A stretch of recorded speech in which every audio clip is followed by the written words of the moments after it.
ಒಂದಷ್ಟು ಪಾಯಿಂಟ್ ನೀವು ಕೂಡ ಇದೇ ರೀತಿಯಾಗಿ ಆಯ್ತು ಒಂದೊಂದೇ ವಿಚಾರ. ಈಗ 60 ವರ್ಷದ ಒಂದು ಏನು ದೇಶ ಏನ್ ಮಾಡಿದರೆ ಈ 10 ವರ್ಷದಲ್ಲಿ ಏನಾಗಿದೆ ಅನ್ನೋದನ್ನ ಬೇಕಾದ್ರೆ ಒಂದೊಂದಾಗಿ ಹೇಳ್ತೀನಿ. ಇಡೀ ದೇಶದಲ್ಲಿ ಎಷ್ಟು ಏಮ್ಸ್ ಇತ್ತು, ಎಷ್ಟು ವಿಶ್ವವಿದ್ಯಾಲಯಗಳಿತ್ತು, ಎಷ್ಟು ಶಾಲೆಗಳು ಅಭಿವೃದ್ಧಿ ಆಯ್ತು, ಎಷ್ಟು ಏರ್ಪೋರ್ಟ್ಗಳಿತ್ತು. ಅಲ್ಲರಿ 74 ಏರ್ಪೋರ್ಟ್ ಇದ್ದದ್ದು 149 ಏರ್ಪೋರ್ಟ್ ಆಗಿದೆ ಅಂದ್ರೆ ಅದು ನಿಮ್ ಕಣ್ಣಿಗೆ ಕಾಣಿಸ್ತಾ ಇಲ್ವಾ?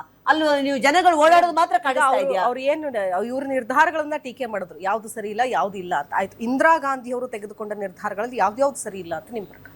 ಇಂದಿರಾ ಗಾಂಧಿ ಅವರು ಎಷ್ಟೇ ಕೆಲಸ ಮಾಡಿದ್ರು ಕೂಡ ಅಧಿಕಾರದ ಆಸೆಗೋಸ್ಕರ ಅವರು ಏನು ಎಲೆಕ್ಷನ್ ಇದ್ರಲ್ಲಿ ಈಗ ಓಟ್ ಚೋರಿ ಮಾತಾಡ್ತಾರಲ್ಲ, ಆವಾಗ್ಲೇ ಅವರು ಅಲಹಾಬಾದ್ ಹಸಿಂದು ಅಂತ ಮಾಡಿದ್ದು, ಹಸಿಂದು ಅಂತ ಅವಾಗ್ಲೇ ಅವ್ರನ್ನ ಮಾಡಿದ್ಮೇಲೂ ಕೂಡ ರಾತ್ರಿ ಅವರ ಅಧಿಕಾರಕ್ಕೋಸ್ಕರ, ಅಧಿಕಾರದ ಹಪಾಪಿಗೋಸ್ಕರ ಎಷ್ಟು ಸರಿ ಅವರು ಸಂವಿಧಾನವನ್ನು ತಿದ್ದುಪಡಿ ಮಾಡಿಕೊಂಡು ರಾಜ್ಯಪಾಲರ ಹತ್ರ ಸೈನ್ ಮಾಡಿಸ್ಕೊಂಡು ಕ್ವಶನ್ ಮಾಡಬಾರ್ದು ಅಂತ ಹೇಳಿ ತುರ್ತು ಪರಿಸ್ಥಿತಿಯನ್ನು ಯಾವ ತರ ಹೇರಿದ್ರು.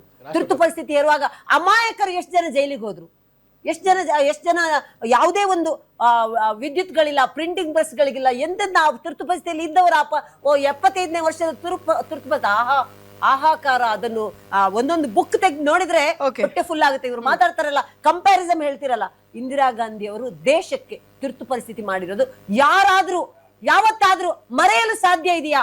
ಇದನ್ನ ನೀವು ಕಂಪೇರ್ ಮಾಡಕ್ ಸಾಧ್ಯ ಇದೆಯಾ? ಎಸ್ ಸರ್, ಒಂದ್ ನಿಮಿಷ ಅವ್ರು ಮುಗಿಸ್ಕೊಂಡ್ ಬಂದ್ಬಿಡ್ತೀನಿ.